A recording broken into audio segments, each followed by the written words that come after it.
Greetings. I would like to introduce you to a few of the assessments that you'll be giving to your practicum student. These assessments will be done right away in your first couple sessions with the student, and I would expect that you would spend probably an hour to 2 hours of your practicum time giving these assessments. As you can see, I have hopefully the screen shared here, and this is under session 6. We begin our formal and informal assessment tools and practices for evaluating student reading development.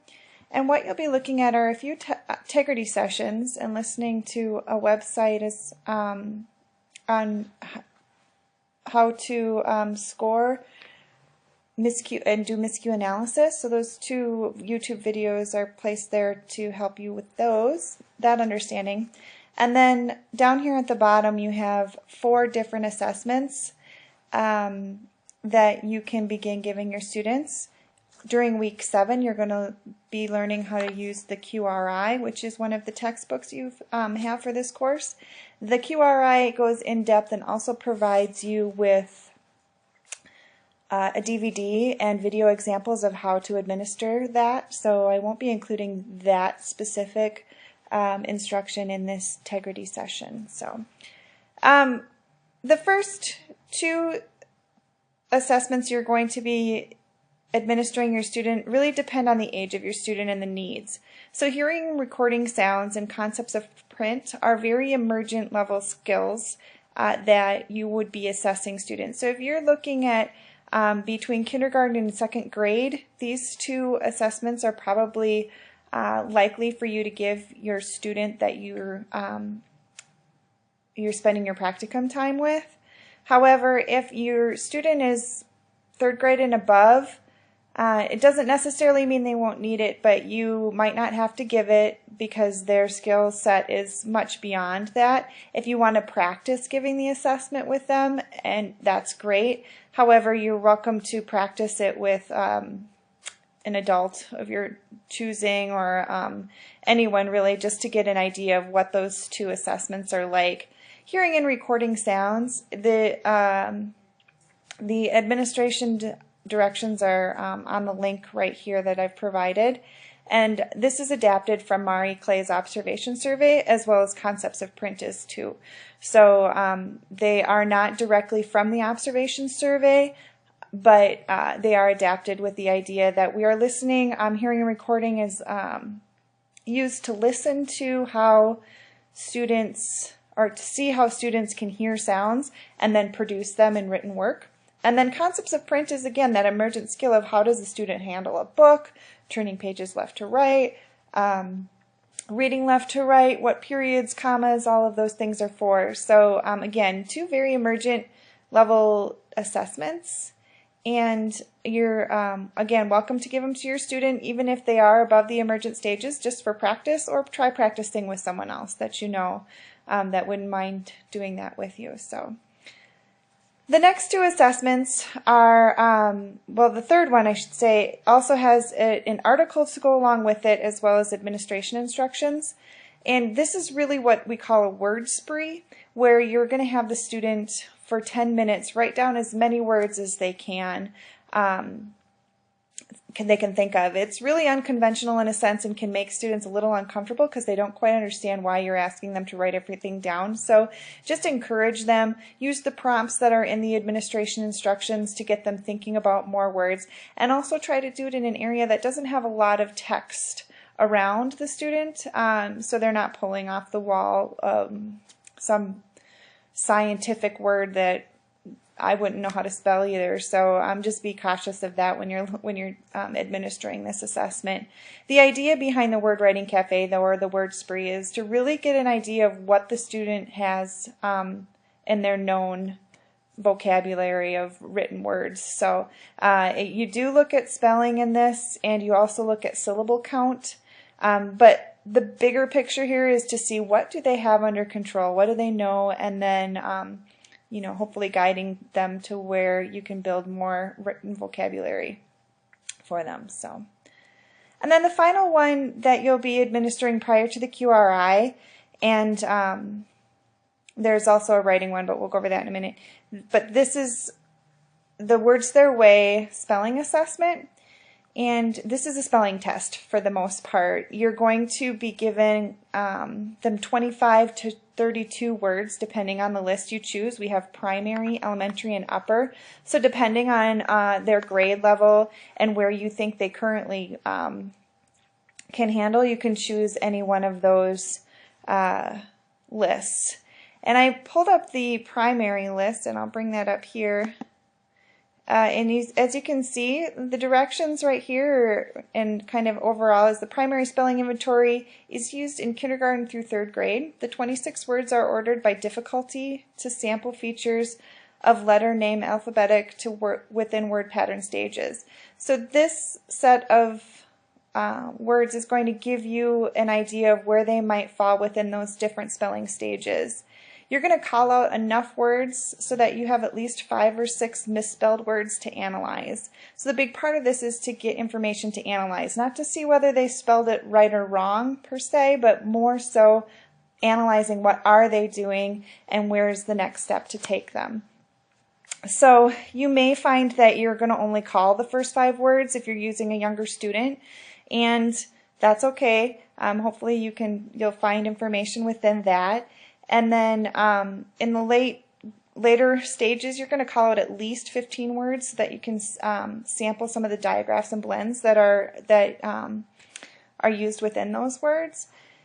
And then, of course, you can do the entire list depending on your student's stamina too, and obviously how they're spelling. If you get through all 26 words and you have just a few misspelled words, or you're not feeling like you have enough to analyze, definitely check out one of the other, I'll pull up the elementary, one of the other lists, and you can see that they start out from pretty simple. We're looking at the basics of the spelling stages all the way up to the trickier areas in spelling. So feel free to move to the next list if your student got through all of those.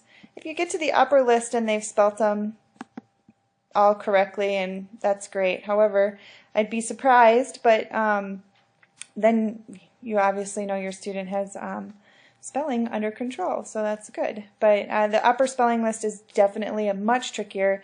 And in the past, even with my high school students that I worked with, I rarely gave this list out, and I was also working with struggling readers, but they definitely found information to analyze giving the elementary list. So, all right, so let's take a look. I've pulled up a notebook to help you with this. Once you give the Words Their Way spelling inventory, if you look down here, this is my mock spelling from somebody, I guess. I just made it up. But you can see that they spelt fan, pet, dig, and rob correctly. So these first 4 looking good. We get to hope, and they left off the E.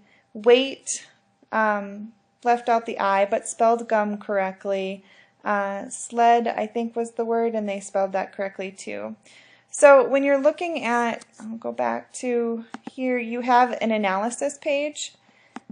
Just counterclockwise this so you can see it, or clockwise it, I guess. So you can see that, well, I don't want to use that one. I'm going to use the primary. Sorry about that.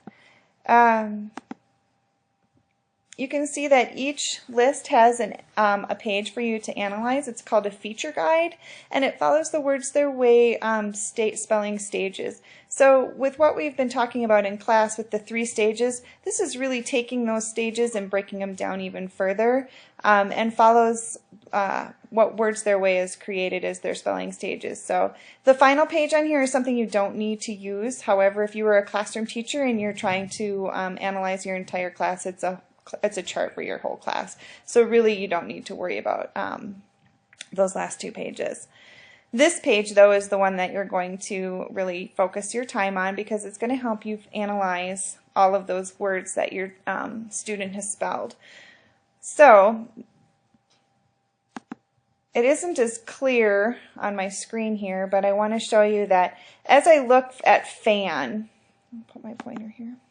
As I look at fan, the student got the word correct. So I give them a check for getting the initial consonant and the final consonant, as well as the short vowel, which becomes a total of 3 feature points, and they get a check for spelling the word correctly. So I go through all of my words that the student has spelled, and I check off what are they doing. Yep, they spelled this correctly, so they have the initial consonant, the final consonant, and the short vowel done correctly. And as we get up to our first word they spelled incorrectly, which was hope, we can look in here further. In hope, they get a point or a check mark or a point for the initial consonant and the final consonant because they were able to identify those and spell those. However, if you look over here, the long vowel pattern, OE, they don't get a check mark for it. And so they would get 2 feature points for this.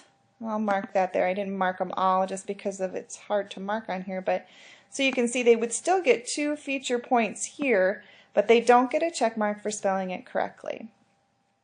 So you go throughout, and again, wait, they had the initial and the final correct, but they didn't have the long vowel. Gum, they spelled correctly, so they get them all and all feature points, and then a check mark for the word. And sled, they also spelled correctly. We moved down to their next miscue, though, or misspelling, and it was stick. Well, under stick, we don't have the initial and final consonants. At this point within the assessment, Words Their Way feels that if they got those initial words with the initials and final consonants, that there's no reason to continue checking that. They have this under control. So we move on to kind of the later stages in spelling, and we're not going to focus here anymore because we're pretty confident the student has it under control for the most part. But stick, they didn't spell correct. They did get that initial blend, st, the st, and they got the short vowel, but they didn't get the final consonant sound, the ck, so we're not going to give them a point for that, but there is no feature to cover that misspelling, which is fine. We're not looking for that necessarily at this point, but what we won't mark off is getting that word spelled correctly, even though they got both the feature points for stick. Shine, they spelled, I think, shin. If we look down here, where is it? So gum, sled, stick, shin. So we look back up at shine, and they have that diagraph, the initial diagraph there, but they don't have the long vowel pattern. Dream, they spelled D-R-E-M. Initial, that blend they had correct, but the long vowel pattern they didn't. And so you go throughout the entire list that you have, or until your student stopped, or you stopped your student, and you analyze what they were able to do, what features were they able to attend to within each of those spelling words. When you're all done and you've got it all, I know this is really sloppy, but when you got it all totaled up and you've looked through all of their words, then you go down each list and you can calculate. They had 7 out of 7 initial consonants and 7 out of 7 final consonants. I'm feeling like this student has this under control. Let's look at the next line. We're looking at short vowels, which is the beginning of the letter name alphabetic stage. And it looks like, oh yeah, they have got short vowels, 7 out of 7, have those under control. Now we're going to start looking at some more of the later stages in that letter name alphabetic and diagraphs. Yeah, they've got them for the most part. Missed 1, so 6 out of 7. And it also looks like their blends they have down really well. However, we move off right away, and this is pretty severe. I don't know if this would ever happen like this for a real student, but who knows. The long vowel patterns, they missed it all. So they have 0 out of 2. Other vowels, again, those kind of strange, the vowels, the ows, the oi. So didn't get 2 out of 7 they got there. And then we move into the last inflected endings, and you can see 1 out of 7.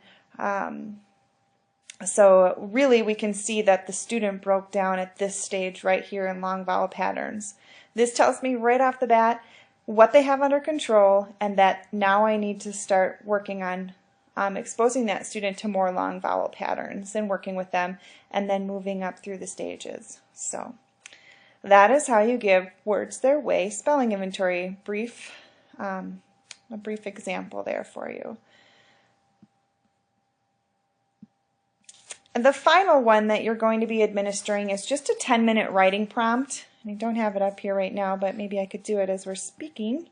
The 10-minute writing prompt is you're going to have the student write for 10 minutes, or as long as you can get them to write. It would be nice to have a paragraph or two to analyze. And actually, I'm just going to wait on this because I'll show you.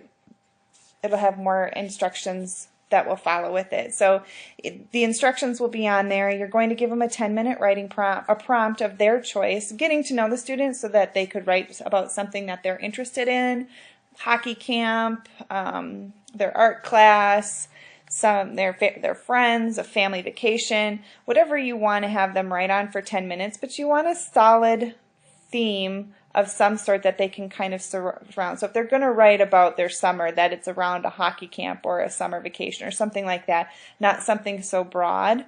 And then we're going to use the 6 traits of writing to analyze that, and that will all be included in here as well. So those are your first 5 assessments, and they go pretty quick as you get through the 10-minute writing cafe and 10-minute writing prompt, and then the spelling assessment, takes a little bit, just depending on how many words you're going to have to give that student in order to get enough to analyze. So hearing and recording sounds and concepts of print go really quick as well. So yeah, you're looking at probably an hour for these, and the QRI is between, I'd say, 30 minutes and an hour as well. So